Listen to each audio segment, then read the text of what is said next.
ညီကိုတို့ဗျာတော့ကဂွတ်ချေဆိုတော့တန်းတိုက်ချေရမျှပေးချင်တာဒါပေမဲ့တန်းတိုက်ဆိုရင်ဗျာပွင့်လင်းပြောတော့တန်းတိုက်ကမရသေးဘူးဟိုအညာသေးသားအညာသားတွေပြောသလိုဆိုရင်တော့အလုတ်သားမမြောက်သေးဘူးဗျာကြက်တက်လေးမရသေးဘူးကြက်တက်လေးနဲ့အလုတ်သားဆိုရင်တော့ချေပဲကြက်က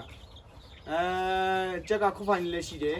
အခုမှ8လကျော်ပဲရှိတယ်9လပတ်ရှာတယ်ပေါ့နော်ကျွန်တော်ကတော့ရိုးရီးယားသူကကြောက်ကြိုက်ကြောထူဆိုလေ10ဟွာပေါ့17လလောက်မှကျွန်တော်ကချသည်ရှင်အဲ့လောက်မှချရင်တော့ပိုကောင်းတယ်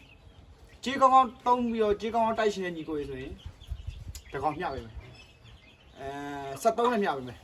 3,300မဟုတ်တော့73သိန်းနဲ့မျှပေးမယ်73သိန်းရရင်တဝိုင်းခိုင်းတာပဲရှိရနော်အခုချိန်ယူပြီးတော့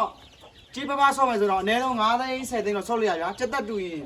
စက်တက်တူရဲ့အနုချွဲတူရဲ့ဆိုရင်20 30စီဆော့လိုက်ရတယ်အဲ့လောက်ထိတော့ဆော့လိုက်ရတယ်ခုဖိုင်လည်းရှိတယ်ကြက်ကလုံးဝလက်ဖိမယ်လုံးဝလက်ဖိဆိုမှလက်ဖိဗျာအောက်ကောင်းမဟုတ်ဘူးတရားကောင်းမယ်နောက်ပြီးတော့ဘယ်လိုပြောအောင်ငုတ်ကြမယ်ရှီကောင်းမယ်နောက်စီရဆွဲခွာရင်ကြောထူးတယ်ဗျာကြောတွေပါလည်းထူးတယ်တရားလည်းပါတယ်ဝိုင်းဝိတ်တိုင်းတော့ဝိုင်းခေါ်ဆိုရင်တော့တပိတ်တာ